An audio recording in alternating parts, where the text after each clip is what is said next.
Presiden RI Prabowo Subianto menegaskan komitmennya untuk membela rakyat. Prabowo pun bersumpah tidak akan mundur dalam menghadapi aksi-aksi anarkistis di sejumlah masa di Jakarta dan daerah lain yang terjadi dalam beberapa hari terakhir. Prabowo pun mencium adanya indikasi makar dan memerintahkan seluruh aparat negara bergerak menyelidiki sejumlah pihak-pihak yang bertanggung jawab di balik demonstrasi yang berujung kerusuhan. Pernyataan itu disampaikan Prabowo usai menjenguk polisi dan masyarakat yang menjadi korban demo di Rumah Sakit Polri, Jakarta Timur, Senin kemarin. Di Sulawesi Selatan, 4 ASN, orang tidak bersalah, orang tidak berpolitik, korban. Gedung DPR dibakar. Ini tindakan-tindakan makar ini. Semua aparat negara akan selidiki siapa yang bertanggung jawab. Ya. Saya menduga kita sudah ada indikasi-indikasi dan kita akan tidak ragu-ragu. Saya tidak ragu-ragu membela rakyat. Saya akan hadapi mafia-mafia yang sekuat apapun saya hadapi atas nama rakyat. Saya bertekad memberantas korupsi. Sekuat apapun mereka. Demi Allah, saya tidak akan mundur setapapun. Saya yakin rakyat bersama saya. Lantas apa makna politik pernyataan tegas Presiden Prabowo tidak akan mundur setapak pun dan akan membersamai rakyat? Lalu siapa dalang di balik demonstrasi yang berujung kerusuhan dan terindikasi adanya upaya makar? Pemirsa, Presiden Prabowo Subianto ini menegaskan komitmennya untuk terus membela dan membersamai rakyat. Bahkan ia bersumpah untuk tidak mundur menghadapi aksi anarkistis, pemirsa. Dan kemudian bersama dengan seluruh aparat negara melakukan penyelidikan untuk mencari tahu siapa kemudian oknum yang bertanggung jawab di balik aksi demonstrasi yang berujung pada kerusuhan. Apa kira-kira makna politik yang disampaikan oleh Presiden Prabowo ini dan siapa kemudian dalang di balik aksi demonstrasi yang berujung pada kerusuhan ini, pemirsa? Malam hari ini kami akan membahasnya bersama dengan sejumlah narasumber untuk Anda di Apa Kabar Indonesia Malam. Ada pengamat intelijen kita, Pak Wawan Purwanto. Selamat malam, Pak Wawan. Malam, sehat, Pak? Terima kasih sudah hadir malam hari ini. Ya. Dan juga bergabung bersama kita ada pakar ilmu politik kita, Bang Henry Satrio. Bang Hensat, apa kabar? Selamat malam. Selamat malam, Ken. Sehat, selamat aman malam, semua Pak ya, Bang? Yeah. Aman. Aman. Kan dan saya juga ada Pak Wawan. Oke. Aman. Dan bergabung melalui sambungan Zoom juga dari Gerindra ada Bang Daniel Anzar Simanjuntak. Selamat malam. Assalamualaikum, Bang Daniel. Waalaikumsalam Mbak Ken, Mas Hensat, Pak Wawan. Oke. Malam. Bang Hensat, cukup banyak pernyataan yang disampaikan oleh Presiden Prabowo merespon apa yang terjadi di Indonesia beberapa hari terakhir. Apa sih yang bisa kita maknai, Bang Hensat? Artinya memang beliau juga, ini mohon maaf ya kalau Pak Prabowo nggak berkenan. Tapi menurut saya dia kaget juga dengan apa yang terjadi di 28-29 itu. Kekagetan-kekagetan itu kan beberapa kali disampaikan sebetulnya, walaupun tidak secara eksplisit disampaikan. Tapi yang menurut saya perlu berhati-hati itu adalah penjarahan yang sampai menjebol pertahanan rumah dari Menteri Keuangan. Ya. Itu kan pejabat negara kan. Ya. Jadi itu tidak bisa main-main tuh kalau sudah Menteri Keuangan. Makanya setelah, kalau saya dengarkan runtutannya, ada kunjungan Bu Sri Mulyani ke Pak Prabowo di Hambalang. Setelah itu Pak Prabowo melakukan press conference di istana bersama para kepala lembaga tinggi negara dan partai politik. Jadi kemarin itu Presiden melihat hal yang sangat serius juga. Tapi apakah kemudian Presiden memerintahkan jajarannya untuk segera mengambil sikap atas pemahaman dia dengan demonstrasi itu yang masih kita tunggu. Tapi dengan Presiden tetap melakukan lawatan ke luar negeri ke China, menurut saya Presiden sudah berhitung betul bahwa kondisi sudah cukup bisa aman dikendalikan. Ya, sudah cukup aman untuk ditinggal. Jadi artinya pasti dia nggak main-main juga tuh meninggalkan negara ini gitu kan. Karena terlihat betul, nah ini yang kedua nih. Beliau terlihat sendirian ya kemarin dalam menghadapi situasi yang demikian pelik menurut saya. Kenapa bisa begitu Bang Hensat melihatnya? Sendirian ini terlihat di mananya nih Bang Hensat? Ya pada saat dia berkomunikasi dengan kepala lembaga negara dan para kepala atau ketua partai politik, kan dia sendirian tuh. Tidak didampingi Panglima, tidak didampingi Kapolri, tidak didampingi Pak BG katanya baru sembuh ya, baru pulih dari sakitnya. Pak Safri juga setelah itu aja, setelah itu dia bikin press conference lagi. Tapi selama penampilan atau tampilan Pak Prabowo itu dia terlihat sendiri. Makanya kami juga sebagai rakyat nih miris juga melihat kok Presiden dalam situasi demikian sendirian gitu. Bahkan beberapa kali harus menyampaikan statement-statement kenegaraan sendiri tanpa dukungan para menterinya gitu. Kalau Wapres kan sudah ada beritanya ya. Dia punya. Sudah dibagi tugasnya Bang Hensat. Ya dia punya move sendiri lah. Kan mau nahan saya ngomong itu kan. Jadi dia sudah ada move sendiri yang akhirnya ya kita mau tidak mau melihat Pak Prabowo sendiri. Tapi ada satu pesan ya. Siapapun itu apakah itu ada rencana atau tidak. Nanti Pak Wawan pasti lebih paham dari sisi intelijen. Tapi nampaknya memang ada usaha-usaha untuk memperlihatkan Pak Prabowo atau mengingatkan rakyat atau membalikkan citra Pak Prabowo yang sekarang sudah sangat penyabar nasionalis itu seperti ingin diingatkan ke profil dia sebelumnya gitu. Tapi untungnya Pak Prabowo tidak terpancing. Beberapa kali tampil, dia tampil lugas. Nasionalismenya dijaga dan yang paling penting emosinya dijaga. Baik Pak Wawan, kalau melihat situasi yang terjadi di Jakarta maupun juga beberapa daerah lain beberapa waktu terakhir, betulkah ada upaya-upaya seperti yang disampaikan Bang Henry Satrio tadi mengenai berkaitan dengan Pak Prabowo sendiri di masa lalu, atau kemudian siapa sebetulnya yang ada di balik ini semua? Ada yang bilang ini sistematis, betul begitu Pak Wawan? Kalau awalnya memang murni kan, mereka memprotes adanya kenaikan tunjangan anggota DPR. Kemudian ada joget-joget, nah mereka marah kan karena itu, karena situasi ekonomi yang memang sedang prihatin. Awalnya ya murni, tapi setelah berikutnya terjadi tertabraknya pengemudi ojol Avan itu, ya kemudian meletuplah suasana emosi yang lebih, dan itu karena viral akhirnya menjalar juga ke wilayah-wilayah lain, daerah-daerah lain, dan nah di sanalah mulai masuk pendompleng-pendompleng itu untuk lantas membuat suasana makin gaduh, ditambah lagi dengan penjarahan dan juga aksi-aksi pembakaran. Pembakaran juga di samping ke DPRD juga ke markas-markas polisi. Siapa Pak Wawan pendompleng-pendompleng itu yang kemudian muncul setelah aksi yang murni di awal-awal ini? Ya, ini kan sedang diproses untuk penangkapan mulai dari yang di lapangan dulu. Yang di lapangan yang juga banyak bukti dan saksi, kemudian juga dari sorotan kamera yang kelihatan mulai ditangkapi. Kemudian juga korlap-korlapnya juga mulai ditelisik. Kemudian ada jenderal lapangannya mungkin berikutnya. Kemudian dari sanalah nanti apakah mastermind yang merupakan aktor intelektual bisa punya bukti link up itu nanti kan lebih tajam lagi tentu penelitiannya. Karena sekarang sedang terus didalami dan biasanya sih suka bisa nyambung bisa juga terputus. Oleh karenanya tergantung bagaimana nanti bukti-bukti otentik itu bisa karena kalau sudah menyangkut masalah hukum itu kita jangan ngomong kalau nggak ada bukti. Makanya nanti ini tugas dari aparat kepolisian terutama untuk bisa menguak lebih lanjut.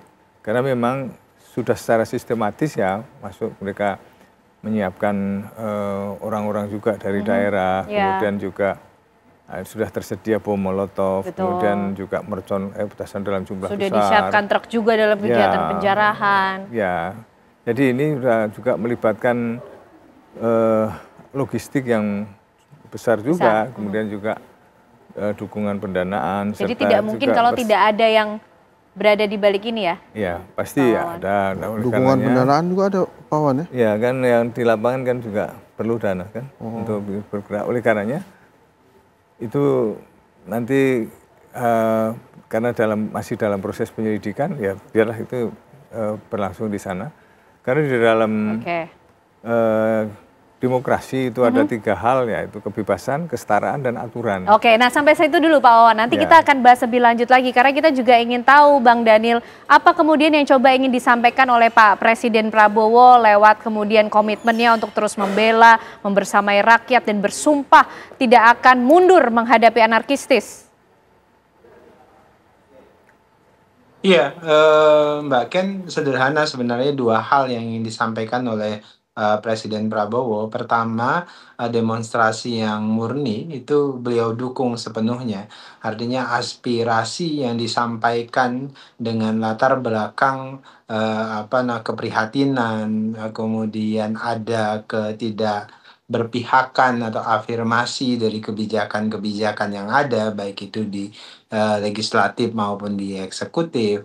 Nah, kemudian menyeruak dalam bentuk demonstrasi yang murni sebagai bentuk protes dari masyarakat, mahasiswa, dan kelompok-kelompok yang lainnya, itu harus didukung. Dan Pak Prabowo, Presiden, memberikan ruang yang sangat luas untuk menyampaikan protes tersebut. Karena dalam sejarah misalnya, mulai dari Pak Prabowo menjadi Menteri Pertahanan sampai dengan sekarang jadi Presiden, beliau tidak dalam posisi mengkriminalkan siapapun yang memprotes beliau, bahkan yang mengolok-olok dan mengejek beliau. Kenapa? Karena itu adalah ruang di mana hak publik, hak masyarakat itu dilindungi sepenuhnya.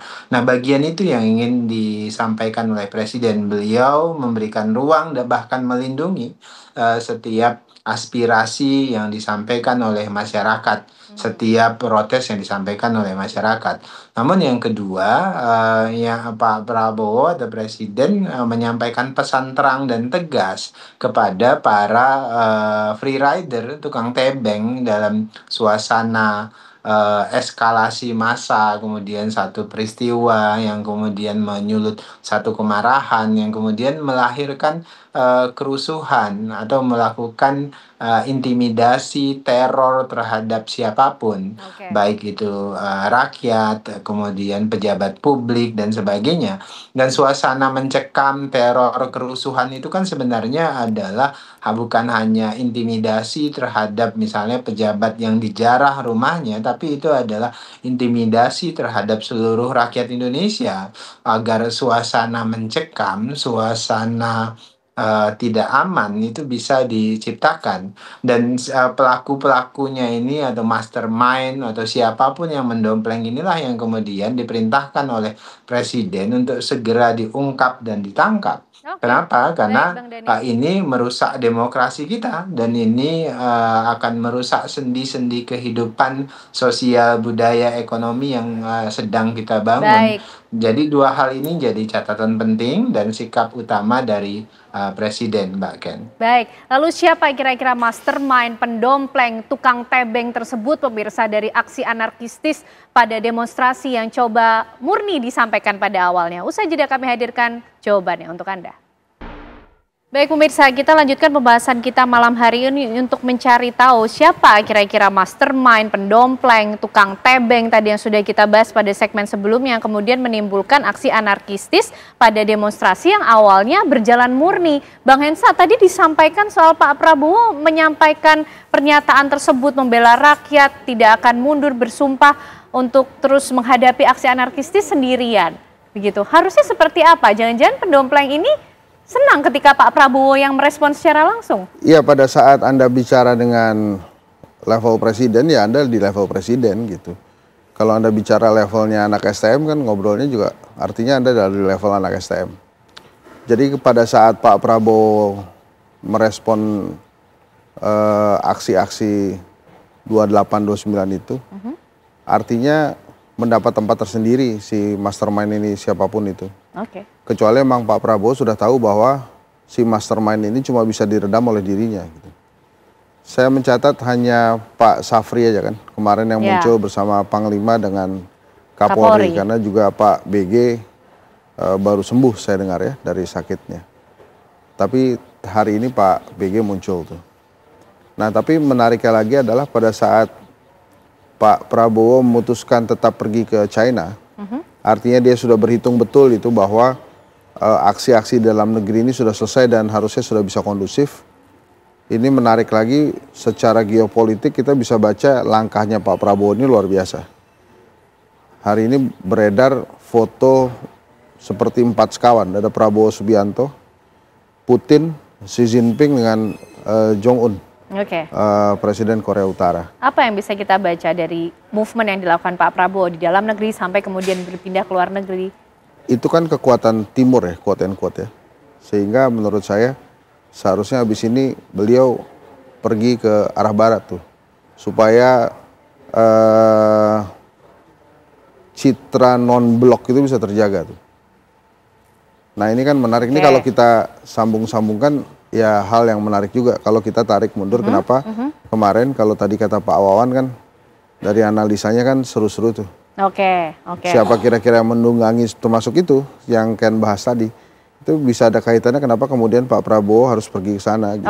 Dan berfoto dengan 3 kepala negara lainnya yang kita anggap memang ada di BRICS gitu ya, terus kemudian di sebelah kiri, dan beliau menyaksikan peluncuran beberapa senjata dari China kan.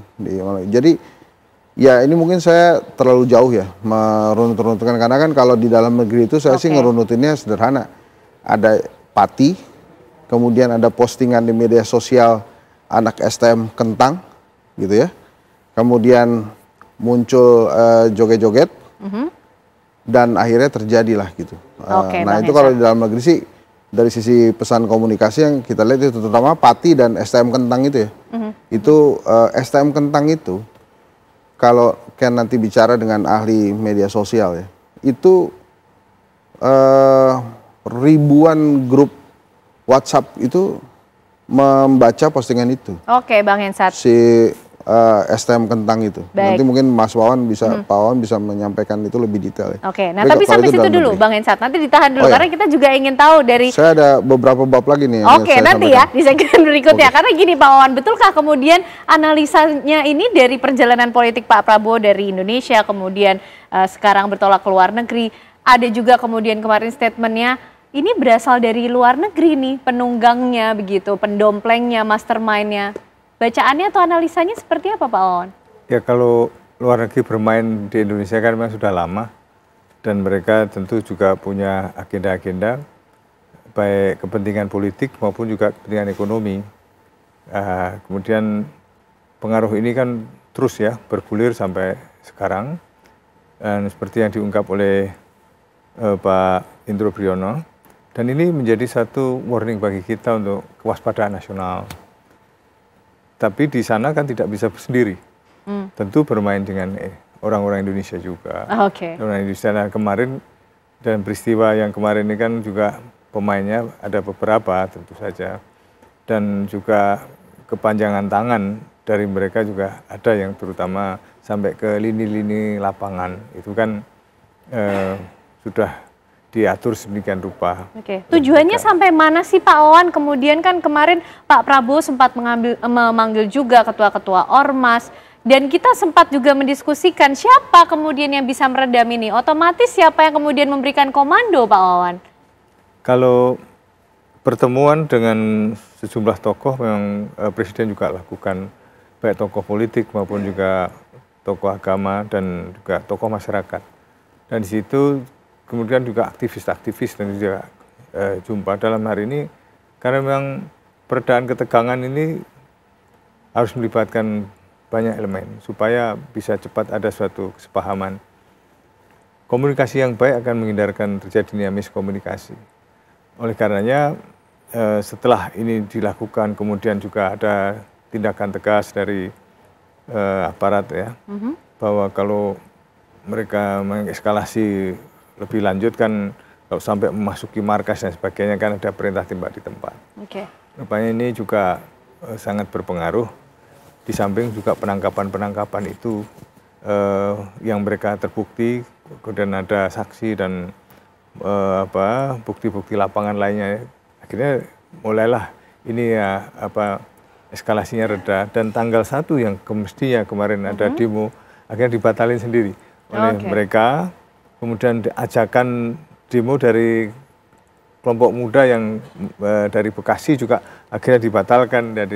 Jadi intinya adalah bahwa mereka tentu berpikir dengan eskalasi yang demikian masif, tapi sudah melenceng dengan aspirasi yang awal. Mereka mulai berpikir bahwa ini pasti ada yang memanfaatkan, dan mereka mulai menarik diri. Oke, baik, Bang Daniel, nampaknya tindakan tegas Pak Prabowo ini cukup membuat gentar dari mastermind yang menunggangi setiap aksi anarkistis dari demonstrasi yang awalnya berjalan murni.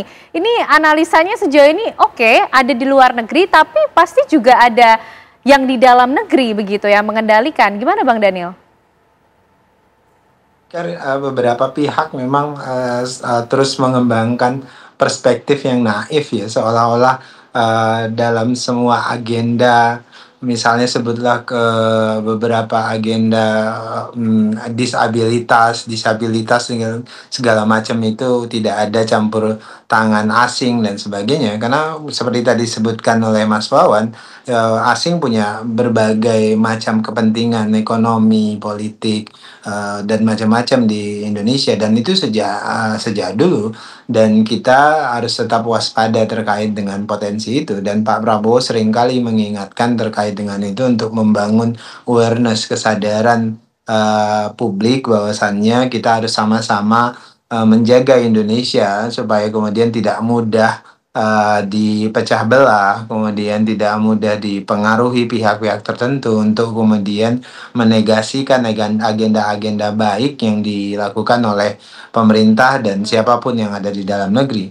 Kemudian kedua ya, Pak Prabowo selain memang harus menjaga kondisivitas dalam negeri ya, seperti beberapa hari ini, kemudian alhamdulillah 2 hari ini kondisi kita jauh lebih baik, artinya kondisivitas terjaga, dan itu yang kemudian menyebabkan Presiden merasa perlu melanjutkan undangan yang sudah disampaikan oleh pemerintah Tiongkok, dalam hal ini Presiden Xi Jinping.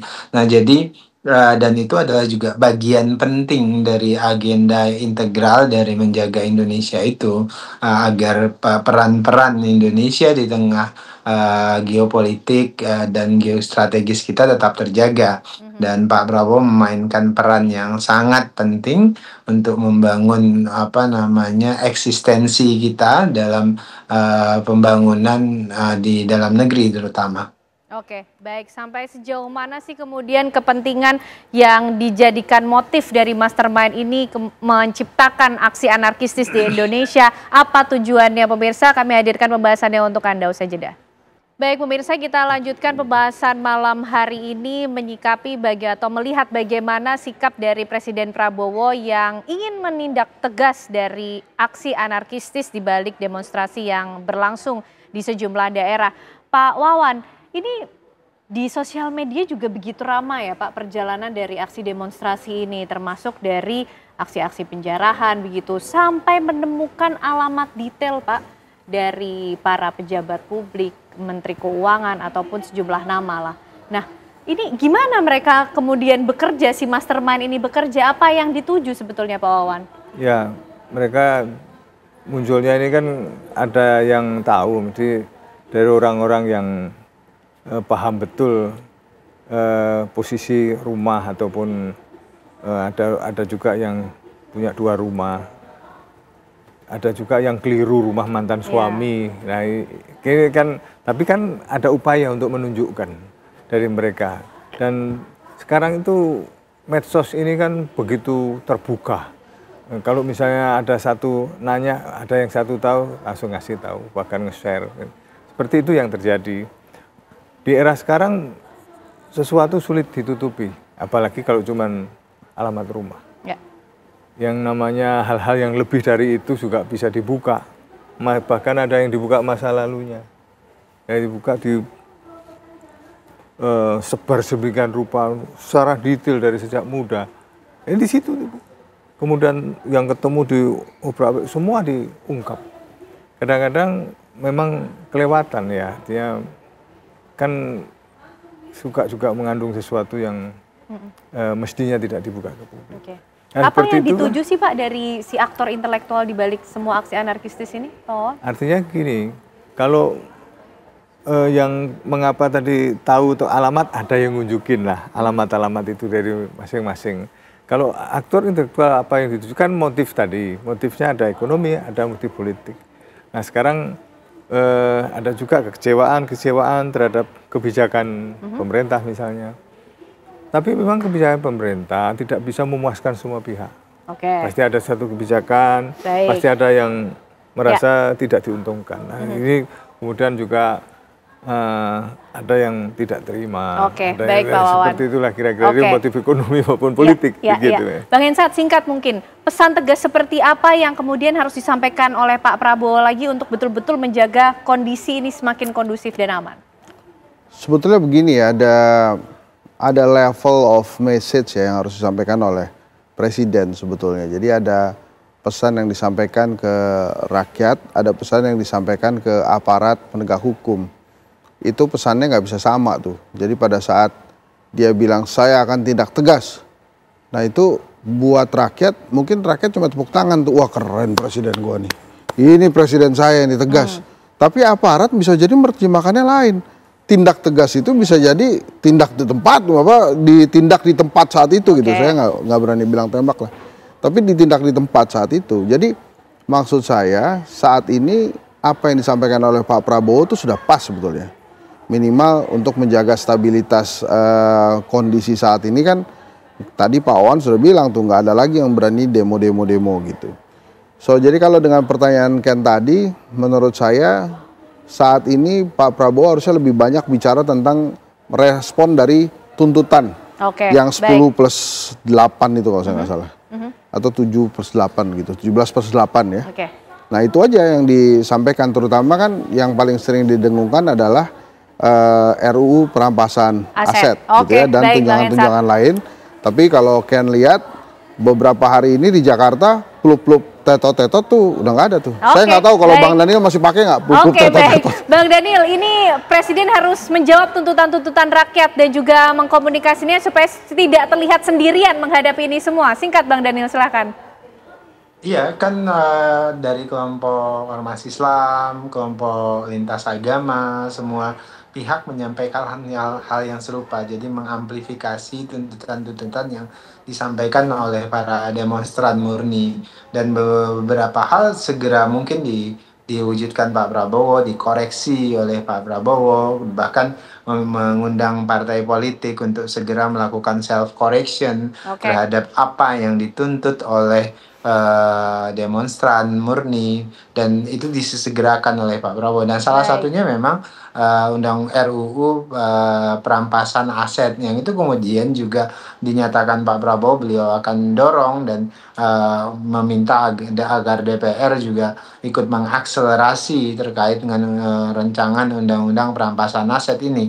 Jadi semua yang jadi tuntutan dari para demonstran murni, istilah Presiden itu tentu menjadi bagi eksekutif itu menjadi self correction yang kemudian harus diperbaiki sesegera mungkin. Pun demikian dengan legislatif, dengan memanggil ketua umum partai tadi. Mbak Ken, begitu. Kita tunggu pelaksanaan atau aksi nyata sebagai jawaban dari tuntutan rakyat. Terima kasih atas perbincangan malam hari ini Pak Wawan, Bang Hensat, Bang Daniel juga, sehat selalu semuanya.